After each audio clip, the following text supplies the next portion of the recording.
Salut tout le monde, très urgent. Aujourd'hui, lundi 10 novembre 2025. L'Union africaine appelle à une action internationale pour sauver le Mali. Après la CEDEAO, après la proposition des forces d'attente de la CEDEAO, voici l'Union africaine aussi qui vient de demander à la communauté internationale d'intervenir au Mali. Cela veut dire que toutes ces choses-là qui se déroulent là, c'est une façon de préparer le retour de l'OTAN dans l'AES. C'est une façon de venir prendre le Mali en otage. Ils ne vont pas venir chasser les terroristes. C'est eux-mêmes qui sont derrière les terroristes. Maintenant, qu'est-ce qu'on doit faire? L'Union africaine vient de faire un communiqué. Hein. Et le général Tchani aussi a dévoilé. Voilà, le général Tchani vient de dévoiler les secrets de la France. La France a envoyé plusieurs avions remplis de militaires français au Bénin pour déstabiliser le Niger. C'est ce qu'on vient d'apprendre. Et après, on va donner les détails. Qu'est-ce qui s'est passé? Voici le communiqué de, comment on appelle là, de l'Union africaine. L'Union africaine appelle à une action internationale urgente au Mali.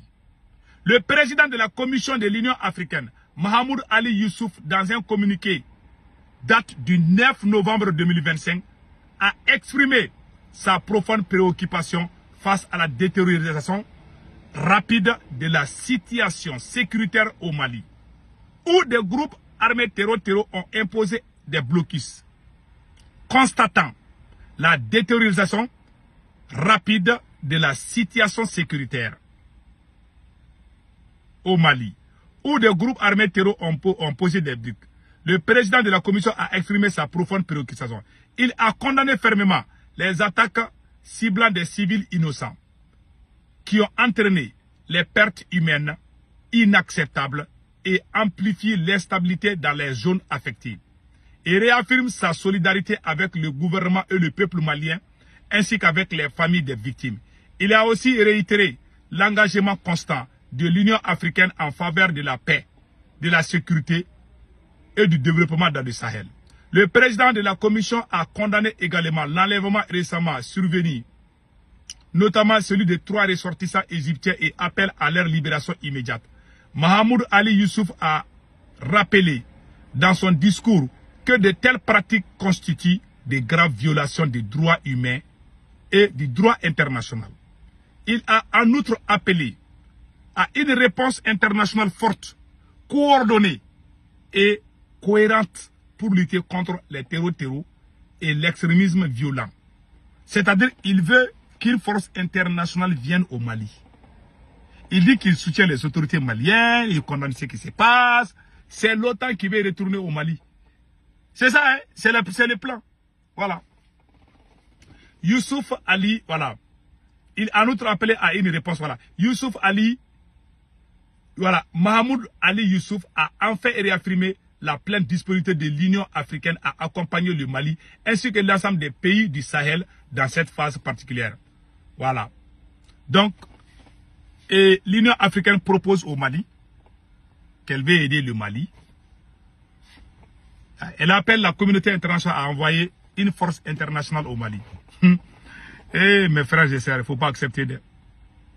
D'abord, ces ces gens-là qui ont les armes, qui sont en train de nous fatiguer aujourd'hui au Mali, vous vous rappelez bien, ce sont les Occidentaux qui sont derrière ces terreaux. Je vais vous donner toutes les preuves aujourd'hui. En 2024, quand l'armée malienne a échoué le combat contre les terroristes à Tinzaouaten, où il y a eu plusieurs soldats maliens qui ont perdu la vie, qu'est-ce qui s'est passé? Qu'est-ce qui s'est passé? L'Ukraine, le service de renseignement ukrainien est sorti dire que l'Ukraine soutient les terroristes au Mali.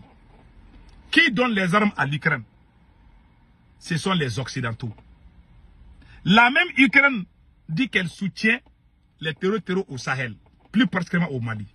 Ça veut dire que c'est bien coordonné. Donc, si les mêmes personnes veulent venir nous aider là, c'est pour nous mettre dans les bâtons dans les roues. Donc, ça, c'est pas une aide. C'est une façon. Parce que hier, On a entendu une proposition que les forces conjointes de la CEDEAO vont venir travailler avec les forces de l'Alliance. On s'en fout. On ne veut aucune force étrangère sur notre sol. On ne veut plus ça. Moi, je ne suis pas d'accord avec Assimi Goïta. Mais cette histoire des forces étrangères-là, moi, je déteste. N'oublions pas une chose. Si vous voyez aujourd'hui que moi, je suis fâché contre Assimi Goïta, parce que c'est Assimi qui nous a mis dans ces problèmes. Vous voyez ce que ces gens-là veulent préparer au Mali. Où est la Libye? Il y a plusieurs gouvernements en Libye. Il y a les gouvernements pro-russes. Il y a les gouvernements pro-occidentaux. Il y a plusieurs gouvernements en Libye. Ils veulent faire le Mali comme ça. Vous voyez, ces terroristes sont en train de prendre des villes maintenant. Maintenant, ils vont se réconcilier. Et qu'est-ce qui va passer?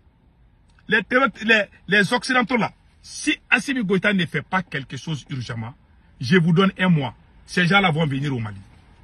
Un mois seulement, hein. Parce qu'ils sont en train de se voir maintenant. Parce qu'ils ont réussi.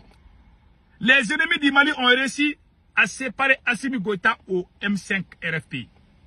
Le mouvement populaire qui était derrière Assimi Goïta. Les ennemis du Mali ont réussi à séparer Assimi Goïta à son peuple. Ils savent aujourd'hui qu'Assimi Goïta est faible. Donc Assimi Goïta est devenu une proie facile pour eux.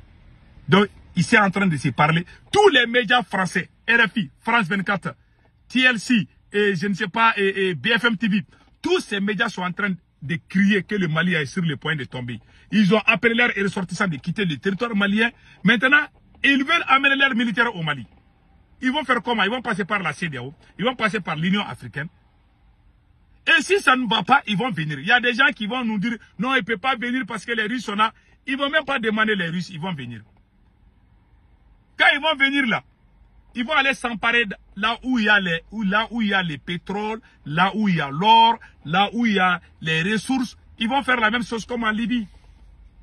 C'est leur plan. L'Amérique est allée construire une base militaire en Syrie. Est-ce que la Russie l'a empêché? La Russie est en Syrie plus de 40 ans.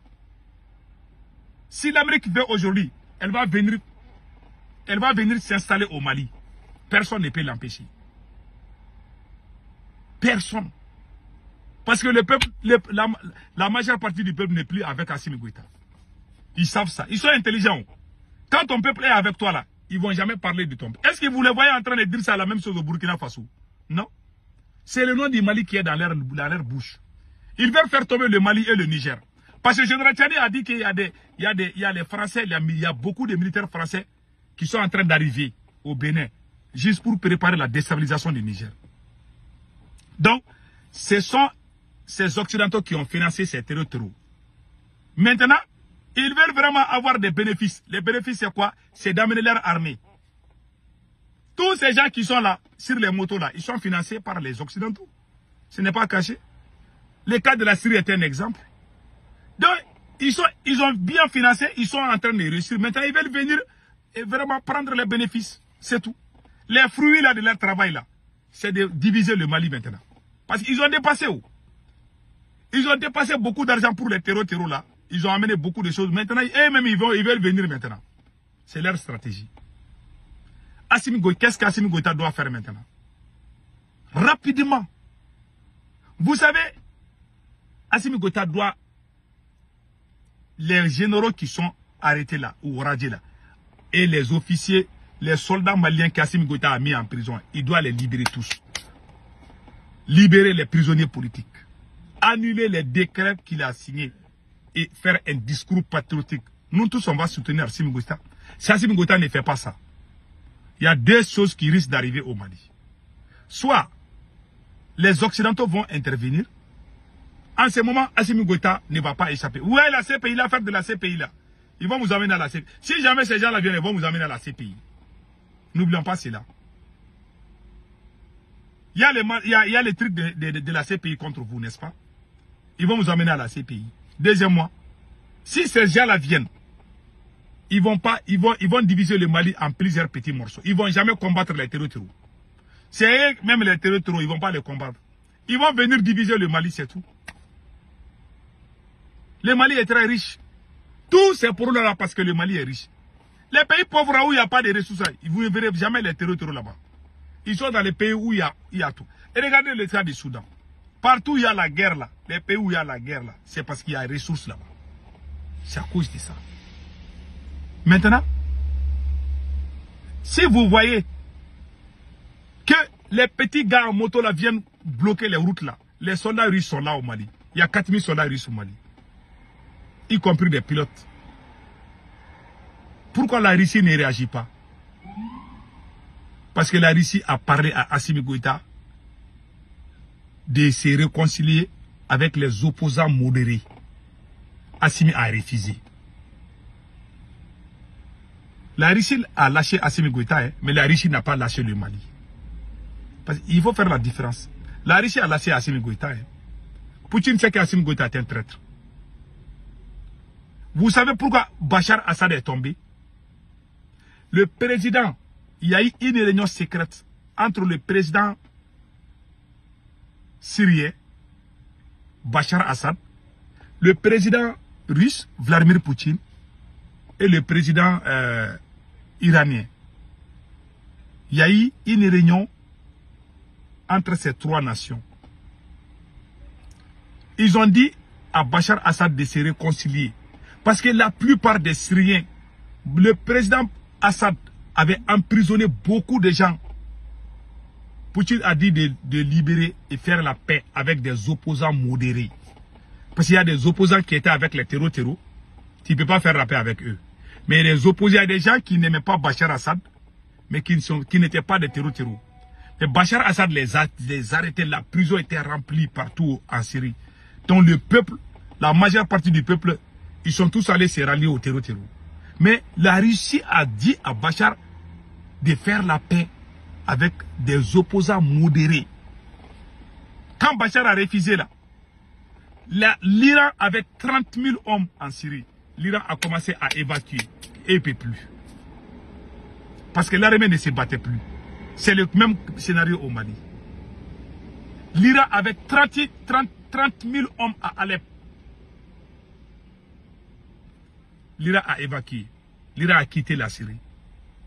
Les forces iraniennes étaient en Syrie. L'Iran a quitté. La Russie aussi a croisé les bras. Parce qu'ils ont parlé, l'homme là, il n'écoute pas. C'est la même chose. Poutine a dit à Assimi Goïta. De toute façon, non, tu es en train de diriger là, c'est pas bon. Mais Assimi n'a pas écouté Poutine. Vous voyez comment ils ont croisé aussi les bras au Mali? Les soldats russes sont là, ils peuvent finir avec ces gens-là, ces gens en moto là. La Russie peut enlever tous ces bloquistes, mais ils ne vont pas perdre parce qu'Assimi Goïta n'écoute pas. Il a arrêté tous les officiers pro-russes. Assimi Goïta est en train de les arrêter. Les officiers pro-français, ce sont eux qui sont avec Assimi Goïta. Vous pensez que la Russie est idiote si elle va aider Assimi? La Russie n'est pas bête. Poutine sait qu'Assimi Goïta est un traître. Les abrutis ne peuvent pas savoir ça. C'est trop fort pour leur tête, parce que leur tête là, c'est 1 giga. Ce que je vous dis, c'est la pure vérité. Donc, voilà la situation au Mali. Assimi Goïta doit savoir une chose. C'est à cause du Mali que le Tchad a chassé la France. C'est à cause du Mali que le Burkina a chassé la France. C'est à cause du Mali que le Niger a chassé la France. Si jamais ces mêmes forces étrangères reviennent au Mali là, ils vont gâter notre révolution. Le monsieur Assimi Goïta, il a tout gâté. C'est là même qui ont fait ce travail, ils sont tous en prison aujourd'hui. Ceux qui étaient contre le départ des forces étrangères, ce sont eux qui sont devenus les vrais défenseurs de Assimi Goïta. Voilà pourquoi on est en train de tomber chaque jour. Voilà la réalité. Donc, c'est ça. Tant qu'on continue comme ça, là, ils vont venir et puis ils vont diviser notre pays. Ça, c'est clair comme l'eau de roche. Donc, c'est ce que je voulais dire. Assimi Goïta est entouré par des généraux comme le général Yamoussa Kamara. Ce sont ces généraux-là qui ont appelé la France. Général Yamoussa Kamara, ce sont ces généraux-là qui ont appelé la France. Général Yamoussa Kamara. Général Dairou Dambélé. Ce sont eux qui ont appelé la France. Ce sont eux qui sont les conseillers d'Assimi Goïta. Vous pensez que Poutine est fou, Poutine va aider Assimi? Non. Assimi fait le double jeu. Comment la Russie peut regarder le Mali tomber comme ça? Posez-vous même la question. On va se retrouver avec les forces étrangères. C'est Assimi Goïta. En tout cas, le conseil que moi je donne aux soldats maliens, Unissez-vous et chassez Assimi Goïta pour sauver le Mali et sauver l'AES. Si Assimi Goïta reste, le Mali va tomber. Il ne peut pas. Donc écoutons le général Tchani. Général Tchani aussi a fait une sortie. On vous laisse écouter ce que le général Tchani a dit par rapport au complot de la France. À notre grande surprise, allez-y vérifier. Aujourd'hui, là où je vous parle, à l'aéroport de Tourou. Tourou est un aéroport dont la piste fait 3300 mètres. 15-20 km tout au plus à l'ouest de Parakou. Vous verrez à Tourou, dans le W, dans la Pendjari, l'ensemble des forces que nous avons expulsées par notre territoire et à travers la frontière avec le pays frère du Tchad s'est retrouvées ou se sont retrouvées sur le territoire béninois. Il est temps que ceux qui pensent que nous aimions juste pointer du doigt se réveillent et comprennent la détermination, la volonté de la France à nous déstabiliser. C'est une vérité et nous ne cesserons jamais de le dire. Rien qu'avant-hier, il y a un porte-hélicoptère amphibie qui s'appellerait Tonnerre qui a accosté au port autonome de Cotonou. À bord, c'est des milliers de soldats français. On vous dira que c'est un exercice. Mais combien de ports sont plus appropriés que le port? Donc voilà ce qui se passe. Au même moment, vous-même voyez ce qui se passe. Au moment où ils sont en train de préparer une intervention au Mali, au même moment, il y a beaucoup de soldats français qui sont au Bénin pour déstabiliser le Niger. On prie Allah le Tout-Puissant de sauver l'AES. Passez un excellent week-end.